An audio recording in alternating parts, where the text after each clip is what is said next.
Tonight, from CenturyLink Field in Seattle, Washington, it's Week 5 of the NFL on EA Sports.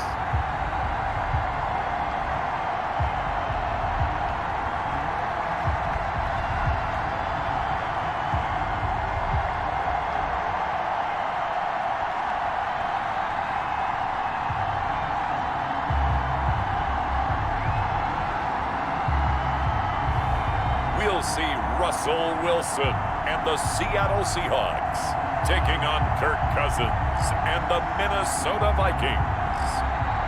With the beautiful Puget Sound just to our west, you get a look inside CenturyLink Field here in Seattle. This crowd, as we've come to expect in recent years, as loud as any in the NFL, and they get even louder when there's interception. Yeah, you know, he wants to increase that a little bit in terms of ratio. 1st and 10. A 50-50 ball here, and it's intercepted. Picked up by Mike Hughes. 4 straight 4,000-yard passing years with the emergence of Dalvin Cook in the backfield. So while those numbers drop, he was to get his numbers back to the previous levels. A cool little accomplishment for him passing the football. 25,000 yards. He just surpassed that for his career. He'll enjoy the heck out of thinking about that when this one is over. The Cook getting the call there on 1st down as he works his way forward for a nice gain of 5. What do you want? This guy had a nose for the end zone. He was good. Had a snootful. And Rudolph has got it. The big tight end for a Viking touchdown. Touchdown, Kyle Rudolph. His 2nd touchdown on the season. And the Vikings have taken a first-quarter lead.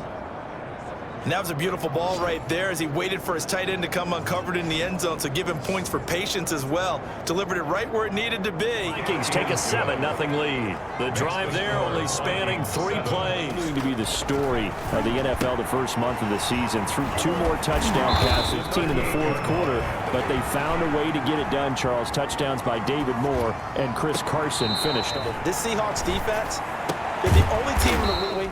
My goodness, you talk about a start. 2nd and 10. It's Wilson again.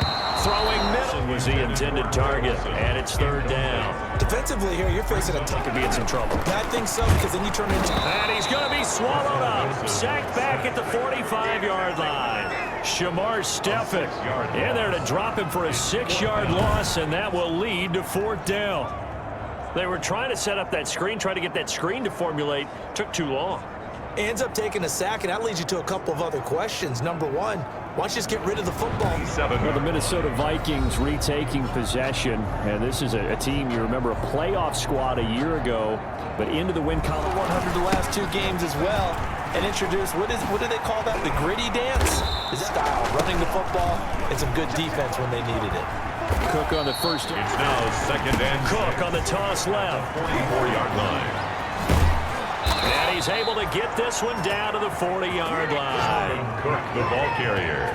And it's pretty evident when you watch how Minnesota plays, just how important Dalvin Cook is to their offense. 1,000-yard rusher a year before, the first one the Vikings had since Adrian Peterson was dominating their carries. And having Cook in the lineup for the bulk of the season, that made Minnesota exactly what their head coach Mike Zimmer wanted them to be.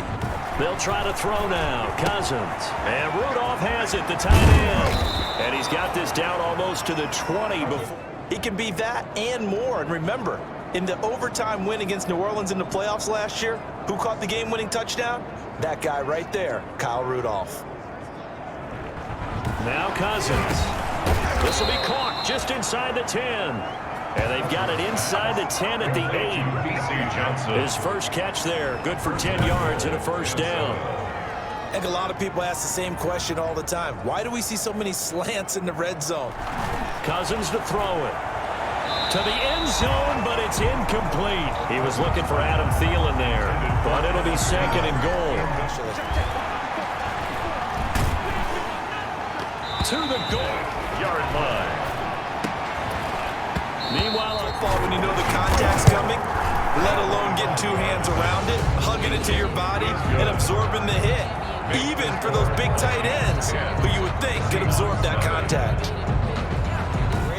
Or do you go to another section of the playbook trying to find ones that get you into the end zone, get you 6? snarky for me to say that they've shown improvement because you had two drives with turnovers. This is the Oklahoma State alum. On third down, Wilson. And able to... They'll run on first down. It's Carson.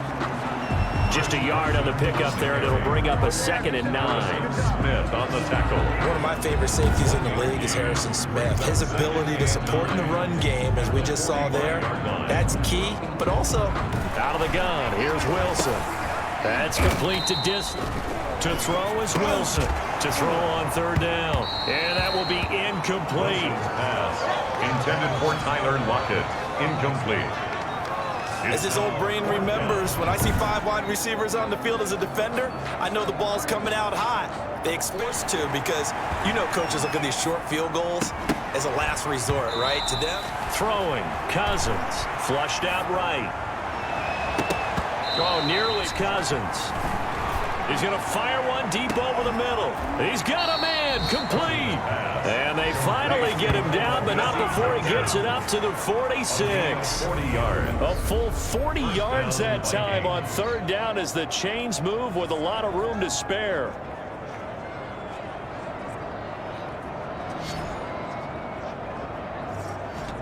Shy of midfield. Cousins. Oh, he's able to outmuscle him here as he pulls it in. Complete to Justin Jefferson. A gain of 19. The goal for any offense versus his own defense, find the holes where guys are available and put the ball on the receiver before any defender can step up and fill it. They did it well there. Perfectly executed crossing route. Now Cousins. Complete. Jefferson, 19 yards. Back to the ground. Cook. First down, and as this drive goes on, we're seeing it all. And he'll get in. Touchdown, Minnesota. Touchdown. Dalvin Cook with touchdown number 7 on the year. And the Vikings are going to add on to their lead. That score that they just gave up there, that's a tough one for their defense to swallow because they've had a tough time through the first 2 quarters. They really were determined to get a stop there, unable to do so. That makes their comeback hopes that much more difficult. What are you doing here, Coach Davis? Well, I'm trying something on first down. Or they just run the clock out and go to the locker room. Here's Carson with a catch. Here's Wilson. They'll run the screen with Carson, number 1. And it's a quick-sided game so far as we send you cross-country to Orlando. Jonathan Coach. Meanwhile, in our game, it's been a back-and-forth first half. Who can put it together in the second half? For the answer, we turn it back over to our broadcast team of Brandon Godden and Charles Davis. Starting the third quarter with Cook. A lot of times you think if you blitz a running play, you're going to smother it. But a lot of the blitzers, they come in a little bit high. They don't have great leverage, and they're easily blocked and turned to the side. 2 yards, good enough for a first. Got that look from you there, partner. I think we're on the same page on that one. Just his first catch, I think we both thought he'd be a little more active. Gun. Here's Cousins. This one brought in by Jefferson.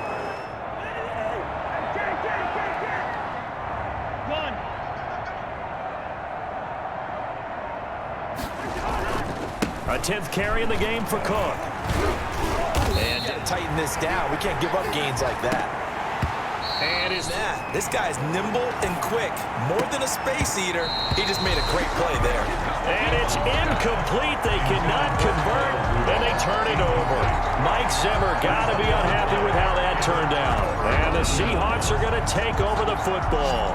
CD, I want to sneak in a little NFC East talk here. I don't know what to make of this division. Through 4 weeks, they are a combined 3-12-1. The Eagles would actually be the division champs. Division even exists next year. But there is potential there. It's their defense. And the Giants, they may be 0-4. This has to go down as one of the simpler routes in the playbook. 41, Wilson. Out to the right, he gets it to Lockett. And start chucking it all over the park. And you know who's excited about that? The defensive front. They got to just pin their ears back and get after them now. Now we're going to get a timeout here as it looks like there's a Seahawk injured on the play. Well, he gets attended to. We'll step aside.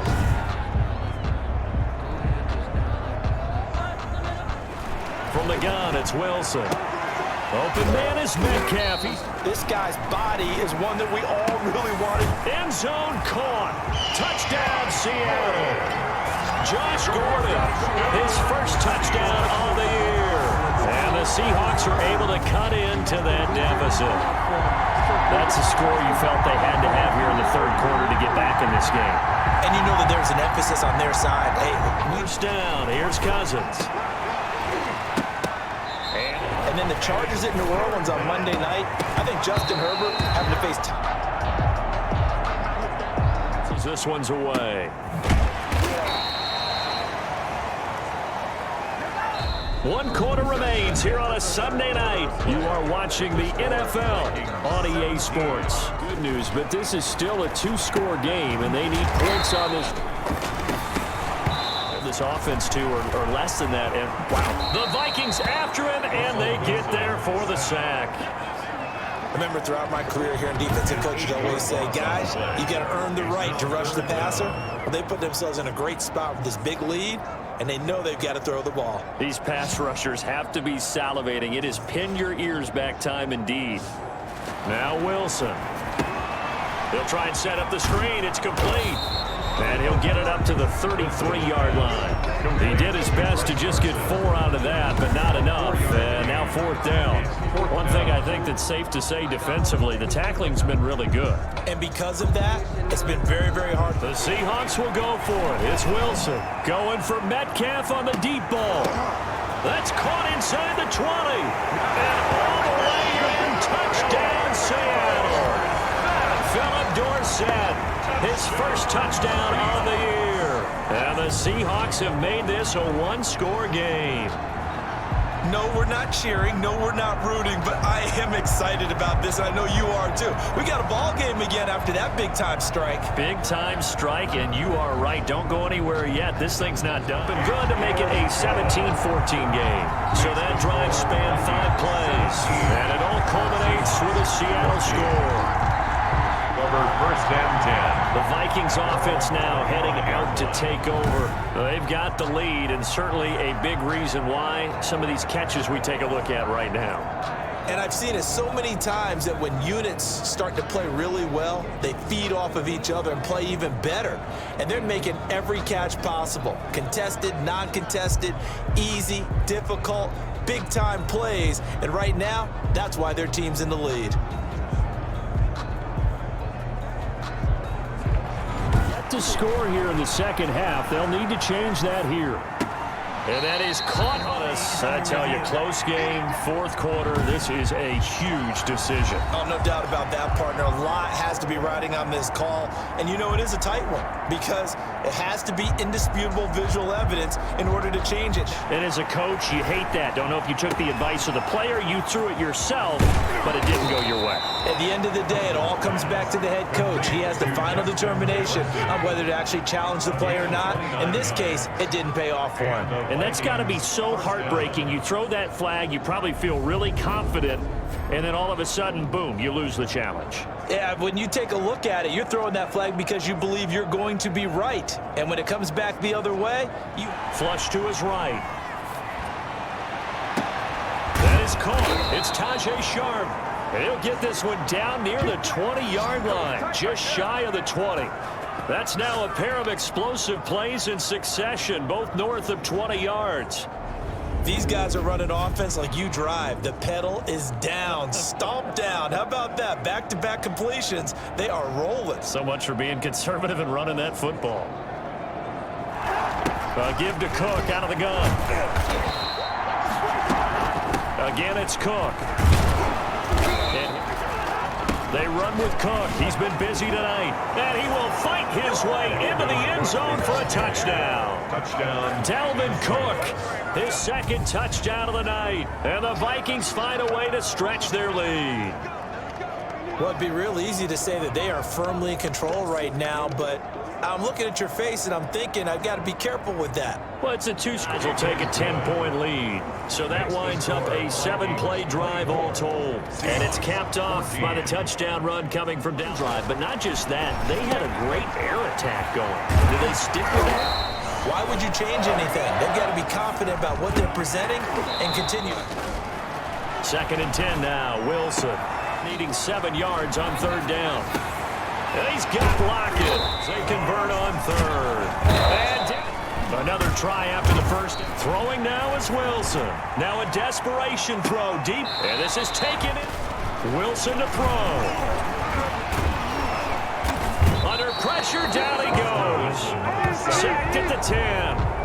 They'll go again here from the 10-yard line on 2nd and goal. So the final seconds have ticked away in this Minnesota victory. And say what you want about CenturyLink Field up in Seattle, but for my money, this is the loudest and most difficult place to win in the league. It's very hard. The fan support, off the charts. The way that they make noise and understand when to make noise, they understand the game as well as anyone. And how about what we get in our media packets when we start preparing for the game? They have it in their own stuff, right? The number of offsides penalties, false start penalties that they draw against the opposing team because of that fan support. And last but not least,